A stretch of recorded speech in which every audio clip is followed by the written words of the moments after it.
بسم الله الرحمن الرحيم والصلاة والسلام على رسول الله. عندنا إن شاء الله اليوم طريقة بريوش سهلة ومميزة، يعني بأي وقت ممكن نتناولها على الفطور مع القهوة مع الشاي. عندي هون كاسة كبيرة من الحليب الدافي، طبعا الكاسة تكون شوي دافية. عندي هون حوالي معلقة أو باكيت من الفانيلا. طبعا الحليب بده يكون دافي وما ساخن كتير. عنده هون من الخميرة باكيتين أو حوالي معلقتين طعام من الخميرة الفورية. بسم الله الرحمن الرحيم. هاي عندي معلقتين طعام من السكر. بسم الله الرحمن الرحيم. وعندي معلقة من البيكنج باودر صغيرة. وعندي هون حبة من البيض.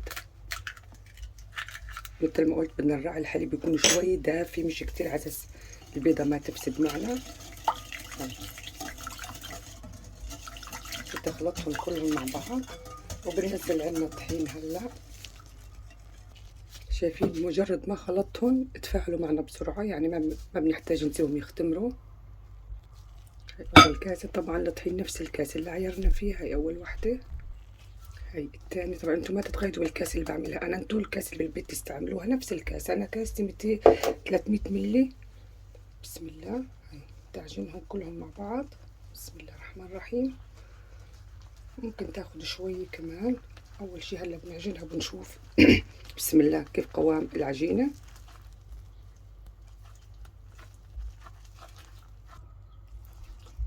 هلا بدي احط كمان نص كاسة من الطحين لانه العجين لسه بتاع. وبالنص كاسة هاي طبعا خلص بنجهز العجينة. بسم الله الرحمن الرحيم. هاي شايفين بلشت العجينة تتماسك عندي. بسم الله. طبعا العجينة اصبحت هيك انتم شايفين. بدي هلا احط معها بس معلقة زبدة وارجع اخلطها تاني لانه الزبدة بتعطينا قوام طري. هاي معلقة الزبدة. شايفين انا المعلقة طبعا عندي في البراد باردة. هاي تبلش اخلط كل العجينة مع بعض. طبعا هلا بترخي ترجع بنشدها مع بعض.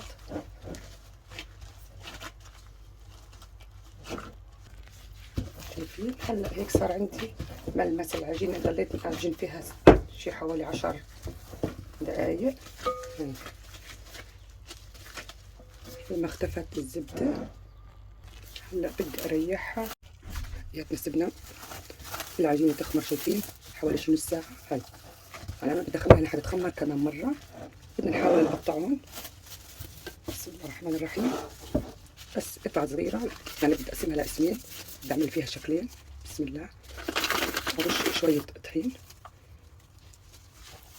هاي مثل ما انتم شايفين قطع بدي اقطعهم بهيك شكل عشان حيرجعوا يرتاحوا ويخمروا. بسم الله الرحمن الرحيم. يعني بدي اعملهم انا 8 قطع. القلبين عندي بدي احطهم تشكيلتين. بسم الله. انا هشتغل فيهم على طول لاني حسيبهم بعدين يرتاحوا كمان مرة مدة تخمير. بسم الله. شايفين مثل ما قلت بدي ابلش انا ارق الحبات. عندي عملت 8 قسمت العجينة لقسمين وجبت عندي هون عندي قلبين من الفوليو دهنتهم بزيت وبطحين. بدي احضر القطع. اول 4 قطع بدي افردهم والفهم احط قلبهم نوتيلا او اي نوع شوكولا بتحبوه. القسم الثاني بدي احط فيه بس زبده. بدي افردها. بسم الله الرحمن الرحيم. بسم الله الرحمن الرحيم. بدي افردها كمان فرد هيك. شايفين بتفرد معنا بكل سهوله لان العجينه مرتاحه. يعني بدك تلفوها بتلف معنا مثل ما بدنا. هلا بدي احط قلبها كمان مثل ما قلت نوتيلا او شوكولا. انا هاي النوع اللي عندي بدي احطه. بالملكان كنت تحطوا شوكولا عاديه. هاي بيرجع لكم. بسم الله.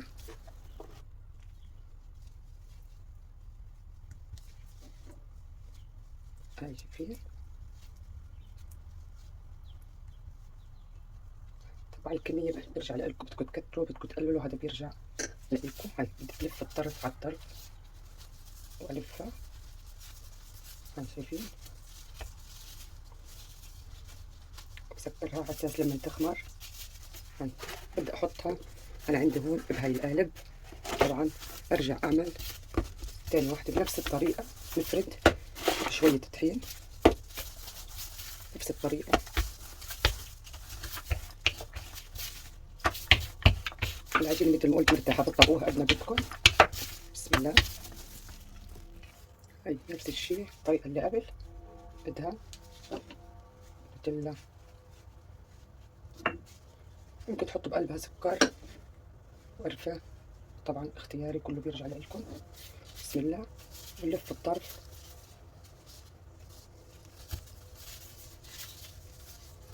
بسم الله الرحمن الرحيم. هاي نسكر وتحطها في القالب. هاي لما اخلص هلا بقيت الكمية بنجهزهم. شايفين؟ هاي بدي اجهزهم هلا، جاي نسيبهم يخمروا ونبلش بالقطعة اللي بعد. هلا بدي ابلش بالقطعة اللي بعد، بدي افردهم فرد طولي مثل ما انتم شايفين، واحط بقلبهم زبدة مثل ما انتم شايفين هيك. عندي هون علبة من الزبدة هاي من البراد. في هاي الوقت بتحبوا تحطوا بقلبها سكر، طبعا بيرجع لكم اي نوع ممكن تحطوه. هاي شايفين؟ تحطوا رشة قرفة وسكر. انا بدي احط فيهم رشة قرفة وسكر، يعني بدي اخلي الزبدة هيك تطلع اطيب. بسم الله.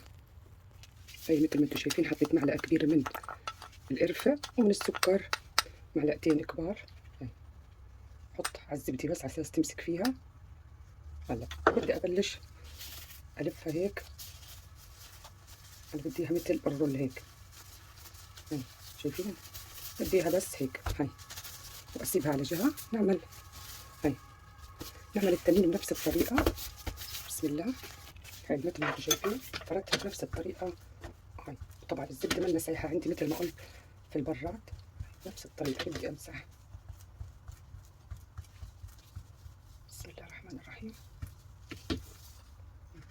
بسم الله. ارجع الف بنفس الطريقة الاسطواني الشكل، نضغطهم منيح. هاي بسم الله. هاي شايفين؟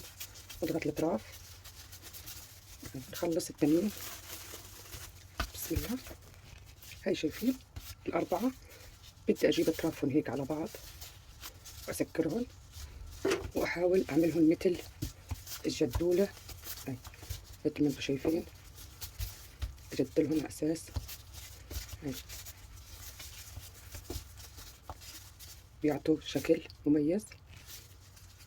هاي وأسكر الطرف اللي هون والطرف اللي هون وأحطهم جوا القالب. هاي شايفين؟ بسم الله الرحمن الرحيم. طبعا وبدنا نخليهم يختمروا الجهتين اللي عندنا. هاي بدي اسيبهم يختمروا لما يتضاعف الحجم تبعهم وبنرجع لهم. شايفين؟ حياكم انا بعد ما سبتهم يختمروا وتضاعف حجمهم مثل ما انتم شايفين.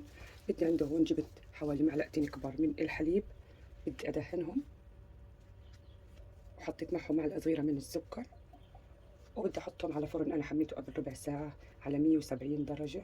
هاي شايفين؟ بسم الله. في ناس بتحب تدهنوا بالبيض، هذا اختياري. في ناس ما بتحب ممكن تدهنوه، بس انا يعني هاي غيرت بدي احط حليب وسكر. بسم الله. شايفين؟ وبدي احطهم بالفرن وبشوفوا لما يطلعوا.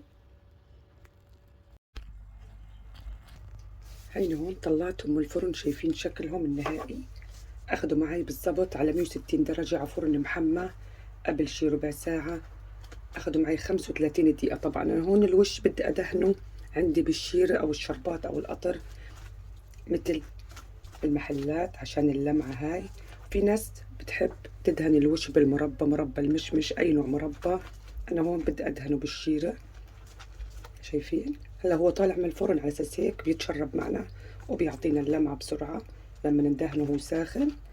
بسم الله. هلا بدي اسيبها تبرد تماما وبنشوفها كيف نطلعها من القالب.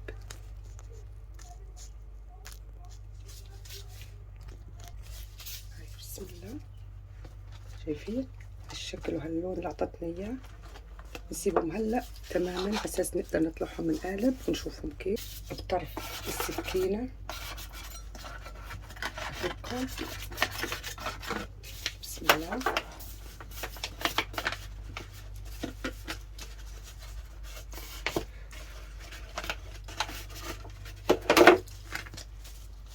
شايفين؟ نحاول نطلع التاني كمان. بسم الله الرحمن الرحيم. نفس الطريقة.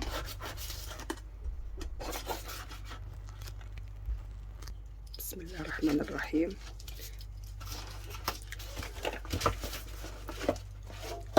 شايفين كيف شكلها؟ نقولكوا روعة. بسم الله الرحمن الرحيم. هاي شايفين كيف؟ نقص واحدة من اللي عملناهم.